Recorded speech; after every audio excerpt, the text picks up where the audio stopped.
hidung. Hidung selain berguna sebagai alat pernafasan, juga berfungsi sebagai alat indera pencium atau pembau.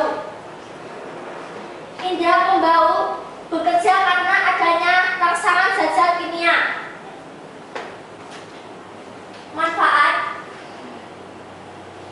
dapat menghindarkan seseorang dari zat yang tidak sedap atau zat berbahaya. 1. Penyakit saluran pernafasan yang terdiri dari A. Penyempitan saluran pernafasan akibat asma atau bronkitis. Bronkis disebabkan oleh bronkus yang dikelilingi selaput lendir peradangan. 2. Sinusitis, yaitu radang pada rongga hidung bagian atas. Ini sebagai pengecap rasa manis, dan samping kanan kiri bawah yaitu pengecap rasa asam, dan samping kanan kiri atas sebagai asin, dan di pangkal lidah merupakan pengecap rasa pahit. Dan teman-teman dapat saksikan di tengah lidah ini terdapat tonjolan-tonjolan kecil yang disebut dengan papila. Untuk pengetahuan saja, papila akan rusak jika kita makan atau minum makanan yang terlalu dingin dan terlalu panas. Migrain ini disebut juga dengan serpuhan. Lalu di sini jaringan ikat. Lalu yang ketiga adalah jaringan lemak. Dan di sini adalah pacini. Pacini ini juga disebut dengan tekanan.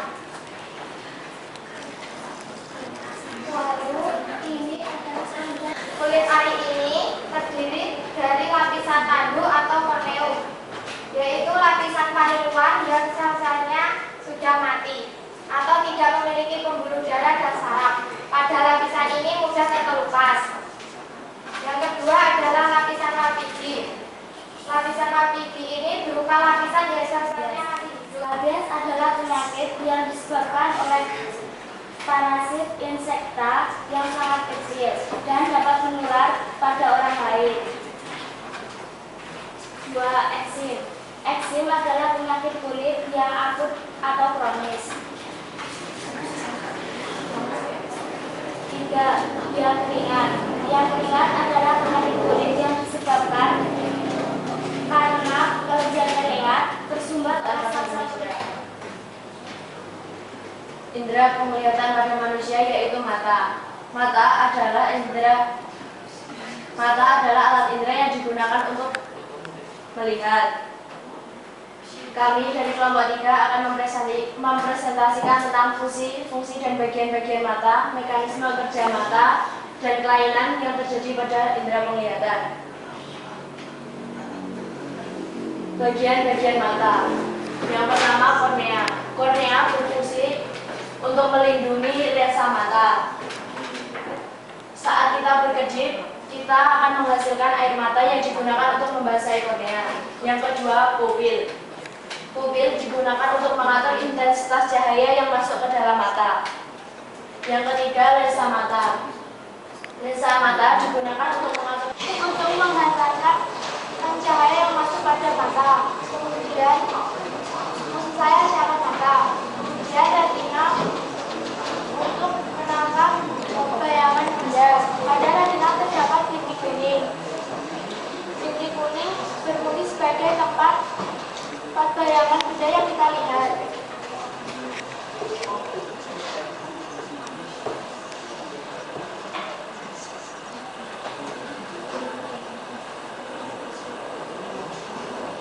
Ini adalah bagian-bagian mata yang kami jelaskan tadi. Selanjutnya, menyebabkan karena gaya oksigenasi lensa mata tidak bekerja dengan baik. Akibatnya lensa mata tidak dapat memfokuskan cahaya ke titik kuning dengan tepat, sehingga mengakibatkan mata tidak dapat melihat yang jauh maupun dekat. Perlu diketahui, gaya akomodasi adalah kemampuan lensa mata untuk menyambung dan memipis. Presbiopi dapat diatasi dengan lensa ganda. Penyakit selanjutnya adalah rabun sida atau rabun ayam, atau juga bisa disebut nyctalopia. Adalah merupakan kelainan pada yang disebabkan karena kekurangan vitamin A. Stasiun senja disebabkan oleh rusaknya sel-sel retina yang semestinya bekerja pada lingkungan yang minim cahaya. Mengenai telinga atau indera pendengaran.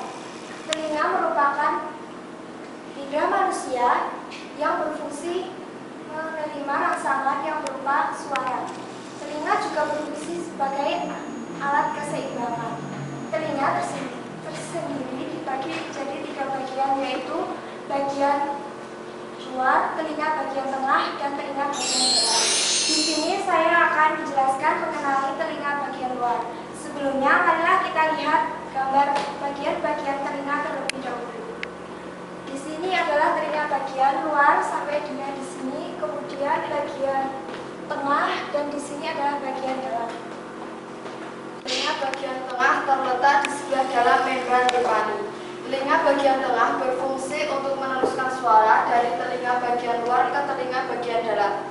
Telinga bagian tengah terdiri dari 2 bagian, yaitu saluran eustasius dan tulang pendengaran.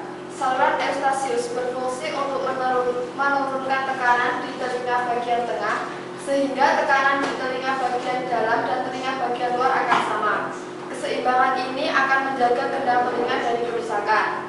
Pusat pendengaran oleh urat syaraf. Telinga bagian dalam terdiri dari tingkap jorong yang berfungsi untuk menerima dan menyampaikan getaran. Selanjutnya rumah siput yang berfungsi untuk menerima, memperbesar, dan menyampaikan getaran suara ke syaraf pendengaran. Di dalam saluran rumah siput terdapat cairan limfa dan ujung-ujung syaraf pendengaran. Rumah siput disebut juga dengan koklea yang berbentuk kaku menyerupai organ siput. Wassalamualaikum. Ya, aplaus buat kelompok 4. Sistem saraf manusia. Sebelumnya saya perkenalkan anggota kelompok kami. Saya sendiri Oleh Abdirrahman. Pertama adalah bagian sel. Bagian sel adalah bagian dari sel saraf yang mengandung nukleus. Yang kedua adalah dendrit. Dendrit adalah bagian dari badan sel yang merupakan tonjolan pendek yang berfungsi untuk meneruskan impuls saraf menuju ke badan sel. Yang ketiga adalah akson. Akson adalah penonjolan yang panjang dari badan sel yang berfungsi untuk meneruskan impuls ke sel saraf lain atau pusat saraf. Fungsi sistem saraf. Yang pertama, sistem saraf menerima informasi dalam bentuk rangsangan dari luar yang diterima oleh reseptor yang terdapat pada alat indera. Yang kedua, memproses informasi yang diterima. Tiga, memberi tanggapan atau respon. Pada akson dilindungi oleh sel melin yang berfungsi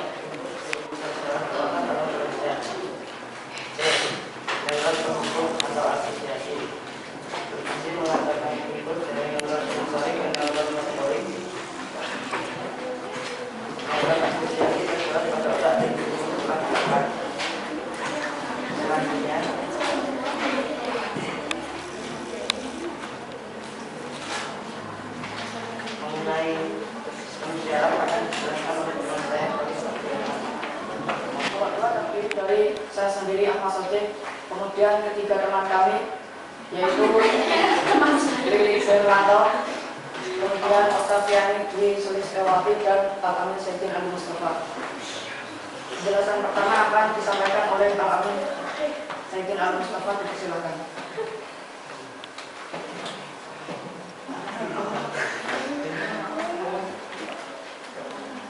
Di sini saya akan menjelaskan tentang sistem saraf manusia.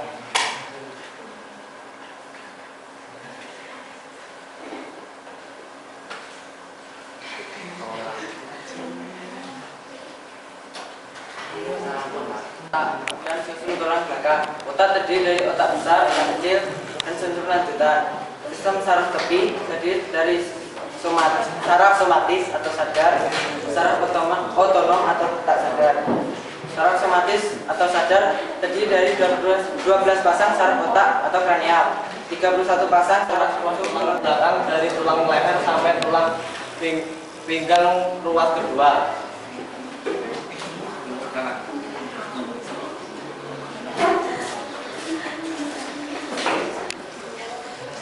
Fungsi sumsum tulang belakang antara lain mengantarkan impuls dari indera ke otak sebagai pusat gerak refleks atau gerak tidak sadar. 3. Mengantarkan impuls motor dari otak ke otot. Gerak refleks adalah gerakan yang secara tiba-tiba tanpa disadari. Jalannya rangsangan gerak refleks adalah impuls reseptor atau indera, saraf sensorik, lalu sumsum tulang belakang, saraf motorik, efektor atau otot, lalu gerak.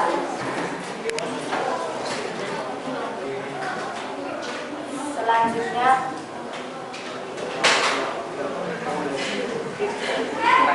gerak biasa.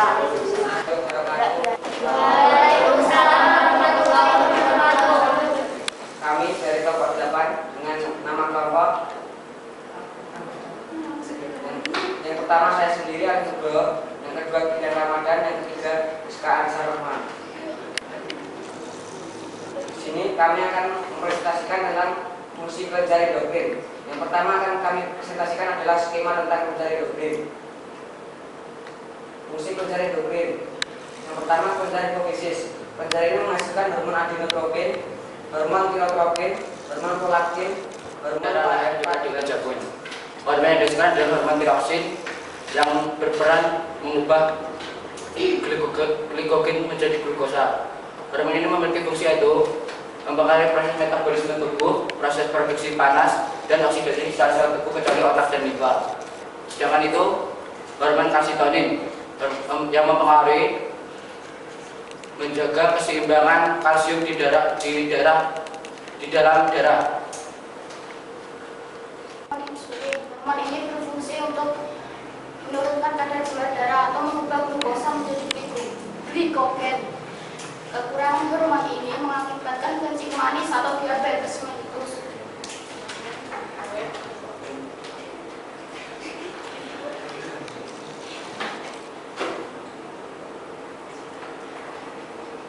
Yang kelima adalah kelenjar suprarenalis. Kelenjar ini menghasilkan hormon Pertama, macam-macam kelenjar pada tubuh manusia. Kelenjar endokrin disebut juga dengan kelenjar buntu. Disebut juga kelenjar buntu karena kelenjar ini tidak memiliki saluran khusus untuk mengeluarkan produknya, sehingga hormon yang dihasilkan akan langsung masuk ke sistem peredaran darah. Dan yang kedua, kelenjar eksokrin. Kelenjar eksokrin memiliki saluran khusus untuk mengeluarkan produknya. Saluran ini biasa terdapat di permukaan tubuh kita, kulit, seperti kelenjar minyak, kelenjar keringat. Kemudian yang ketiga, kelenjar enzim, kelenjar yang menghasilkan getah berupa enzim yang masih berguna bagi tubuh kita. Sistem endokrin adalah sistem yang meliputi aktivitas beberapa kelenjar yang mengatur dan mengendalikan aktivitas struktur tubuh, baik berupa sel, jaringan, maupun organ. Lebih jelasnya, hormon yang dihasilkan oleh kelenjar endokrin yang langsung dicurahkan ke sistem peredaran darah akan langsung tersebar ke seluruh tubuh. Walaupun beredar tersebar ke seluruh tubuh, hormon ini hanya dapat memengaruhi sel yang terdapat pada organ tertentu. Sel ini juga disebut sebagai sel target atau sel sasaran. Penjelasan selanjutnya akan disampaikan oleh Asep Amin. Yang ketiga, macam-macam kelenjar endokrin. Dilihat dari aktivitasnya, kelenjar endokrin dapat dibedakan menjadi 3 macam, yaitu yang pertama, kelenjar yang bekerja sepanjang hayat, misalnya hormon yang berperan dalam proses metabolisme. Kemudian yang kedua, kelenjar yang bekerja mulai saat tertentu, misalnya hormon kelamin. Dan yang ketiga, kelenjar yang bekerja saat tertentu saja. Dilihat dari aspek dan aspek macam. Sebagai alat indera pembau yang menanggap rangsangan berupa bau atau gas. Gas akan diterima oleh selaput lendir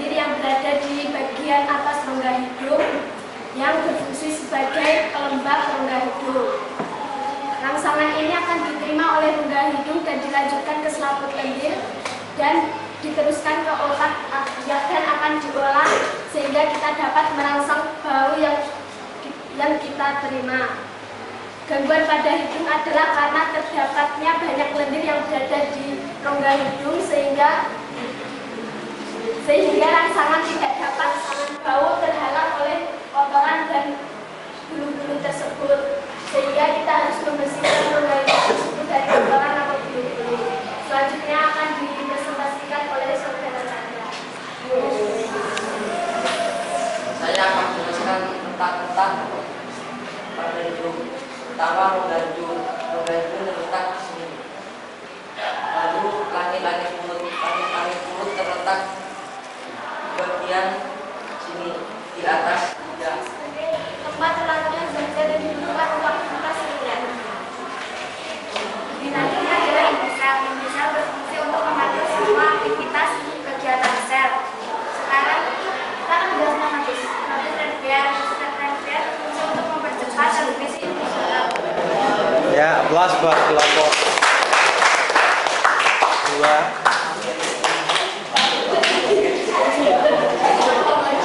Kelompok 5 sudah.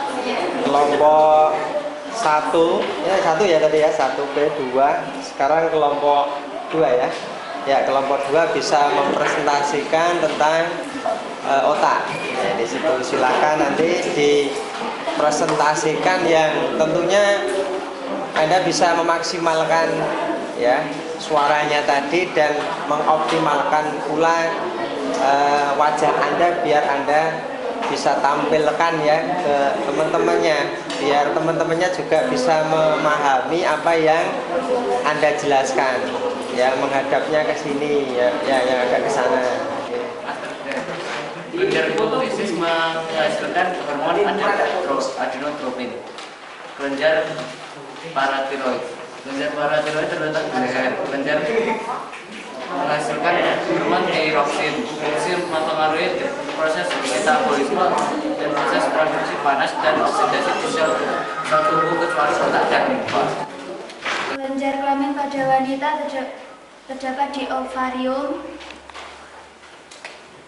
Di ovarium menghasilkan hormon estrogen yang berfungsi dalam pembentukan sel telur atau ovum di ovarium dan berperan dalam Aku dari kelompok 5 ini mempresentasikan indera perasa manusia dan indera penciuman manusia.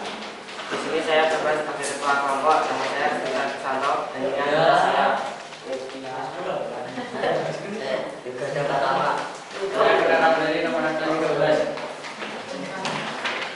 Hidung selain berfungsi sebagai indera alat bantu pernafasan terhadap rasa pahit terdapat pada pangkal lidah. 2. Peka terhadap rasa masam terdapat pada samping belakang. 3. Peka terhadap rasa asin terdapat pada bagian tepi. Peka terhadap rasa manis terdapat pada bagian ujung. Antara indera pembau dan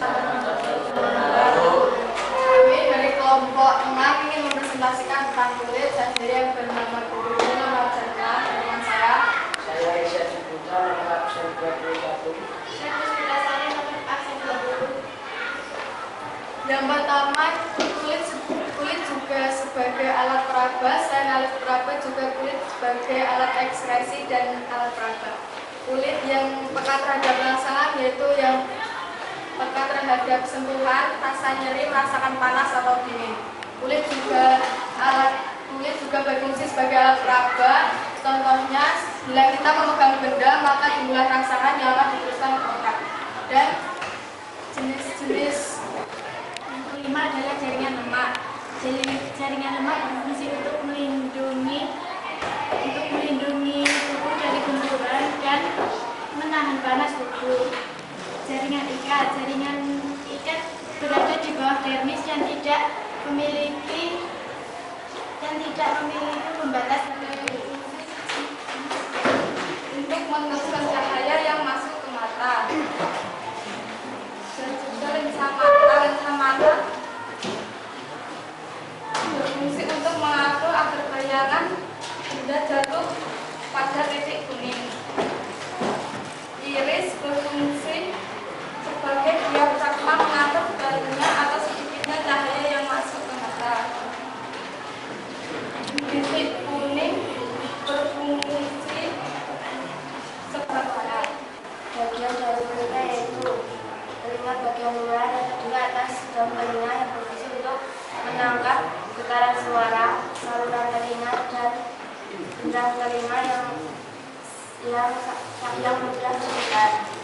kedua yaitu melihat bagian tengah, yang pada bagian tengah terdapat pulau-pulau pendengaran yang berhubungan antara satu area sosial berkaitan dengan penerimaan rasa dari reseptor yang terletak di dan dua area motorik yang berperan merespon langsung yang dikirim ke efektor pada otot dan jajar. Tiga area asosiasi yang menghubungkan area sosial dan motorik serta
dilanjutkan lagu-lagu perjuangan.